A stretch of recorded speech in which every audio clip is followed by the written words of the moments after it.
Da li ste ikada primijetili suptilnu, ali duboku promjenu u načinu na koji vas vaša partnerka gleda i osjeća? To je onaj trenutak kada osjetite da je njena emocionalna prisutnost, iako je fizički tu, odlutala negdje daleko. Počinjete da se pitate da li je problem u vama, da li ste nešto pogrešno uradili ili se dešava nešto mnogo dublje.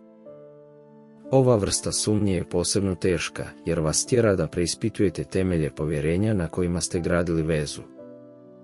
U ovom videu mi nećemo govoriti o klasičnim klišejima, već o 5 specifičnih promjena u ženskom ponašanju. Mi ćemo vam otkriti znakove koji se rađaju iz drugačije psihologije i koji su često mnogo suptilniji od muških. Prije nego što zaronimo u temu, važno je da znate da je ovo vodič za razumijevanje, a ne materijal za optuživanje. Naš cilj je da vam pružimo jasnoću kako biste mogli da donesete ispravne odluke za svoj život i svoj mir. Ovi znakovi su putokazi koji vam mogu pomoći da shvatite da li je vaša veza i dalje na pravom putu. Prvi znak koji morate pažljivo pratiti jeste iznenadni gubitak njene emocionalne ranjivosti prema vama. Žena koja je nekada dijelila svoje najdublje strahove i snove, odjednom postaje površna i emocionalno suzdržana. Razgovori koji su nekada bili ispunjeni dubinom i smislom, sada se svode na puke formalnosti i logistiku. Ona vas više ne treba kao svoje utočište, jer je svoje emocionalne potrebe počela da zadovoljava na drugom mjestu. Ovo nije agresivno odbijanje, već tiho zatvaranje vrata njenog unutrašnjeg svijeta u koji ste nekada imali pristup. Primjećujete da vas više ne pita za savjet, niti traži vašu utjehu kada ima težak dan, već se oslanja na sebe. Ova novostečena emocionalna neovisnost često je znak da je pronašla novog partnera za intimne razgovore. Kada žena prestane da vas treba na emocionalnom nivou, to je često mnogo opasniji znak od fizičke distance. Njena duša je prestala da komunicira s vašom, i to je tišina koja odzvanja jače od bilo koje svađe. Obratite pažnju na ovu promjenu jer ona signalizira da je srž vaše veze, emocionalna povezanost, počela da se kida. Drugi znak koji se često nadovezuje na prvi jeste njena iznenadna i intenzivna posvećenost samopoboljšanju. Naravno, lični rast je uvijek pozitivan, ali ovdje govorimo o rastu koji vas namjerno isključuje iz njenog života. Ona odjednom upisuje nove kurseve, pronalazi nove hobije ili počinje da izlazi sa novim prijateljima koje vi ne poznajete.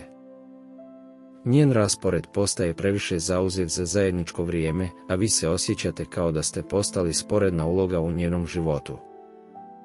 Ova transformacija nije usmjerena na poboljšanje vaše veze, već na izgradnju njenog novog odvojenog identiteta. Ona nesvjesno stvara život poslije vas, testirajući kako je to biti neovisna i okružena novim ljudima i iskustvima. Njena nova odjeća, frizura ili stil života nisu namijenjeni da impresioniraju vas, već nekog drugog koji je ušao u njen svijet. Kada partner počne da gradi čitav jedan univerzum u kojem za vas nema mjesta, to je jasan znak da se udaljava. Ona se priprema za odlazak, stvarajući sebi mrežu podrške i aktivnosti kako bi njen prelazak bio što lakši. Ovaj proces je poput tihog pakovanja kofera koji se dešava mjesecima prije nego što se vrata konačno zatvore. Budite svjesni kada njen lični razvoj postane oružje koje koristi da stvori distancu i opravda svoje odsustvo. To nas neizbježno dovodi do trećeg znaka, a to je fundamentalna promjena u načinu na koji ona govori o budućnosti. Razgovori koji su nekada bili ispunjeni zajedničkim planovima, odjednom postaju neodređeni i puni neizvjesnosti. Riječ mi se polako zamjenjuje sa riječju ja i njene ambicije više ne uključuju vas kao ključnog partnera. Kada spomenete zajednički odmor ili planove za sljedeću godinu, ona postaje anksiozna ili vješto mijenja temu. Ona izbjegava bilo kakve dugoročne obaveze, jer u njenoj glavi zajednička budućnost više nije sigurna opcija. Njen mentalni fokus se prebacio sa izgradnje vašeg zajedničkog svijeta na istraživanje svojih individualnih mogućnosti. Ova promjena u jeziku je direktan odraz promjene u njenom srcu, koje više ne kuca u istom ritmu kao vaše. Ako primijetite da ona živi isključivo u sadašnjosti i izbjegava svaki razgovor o budućnosti, to je znak za uzbunu. To znači da ona više ne vidi dugoročnu perspektivu s vama i da svoju budućnost možda planira s nekim drugim. Kada se sruše snovi o zajedničkoj budućnosti, to je zato što je neko počeo da sanja nove snove u kojima vi niste glavni lik. Odsustvo zajedničkih planova siguran je pokazatelj da je veza izgubila svoj kompas i da pluta bez cilja. Sada dolazimo do četvrtog veoma bolnog znaka, a to je pojava stalnog kriticizma i postavljanje nemogućih standarda.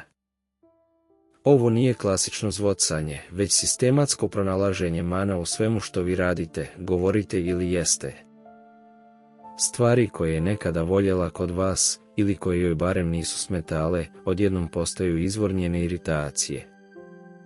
Vi se osjećate kao da neprestano hodate po jajima, jer šta god da uradite, nikada nije dovoljno dobro za nju.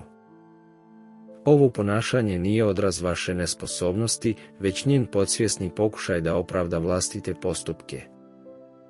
Ona u vama traži greške kako bi samu sebe uvjerila da vi niste pravi partner za nju i da je njen postupak ispravan. Stvarajući od vas negativca, ona sebi daje moralno opravdanje za izdaju koju je počinila ili planira da počini. Ovo je okrutna psihološka igra u kojoj vi ne možete da pobijedite, jer pravila nisu postavljena da budu fer. Njena kritika nije poziv da se popravite, već je alat kojim ona gradi slučaj protiv vas u vlastitoj glavi. Što vas više prikazuje kao lošeg partnera, to se ona osjeća manje krivom zbog svoje prevare. Kada ljubav postane bojno polje na kojem ste vi uvijek krivi, znajte da se iza toga krije mnogo dublji problem. Ona vas ne gura od sebe zato što ste loši, već zato što je vaša dobrota stvara nepodnošljiv osjećaj krivnje. Konačno, stižemo do petog i najparadoksalnijeg znaka, a to je iznenadni i neobjašnjivi osjećaj sažaljenja prema vama.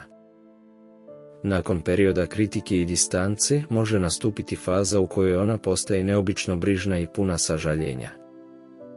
Ona vas gleda sa tugom u očima, kao da joj je iskreno žao zbog bola koji ćete tek osjetiti.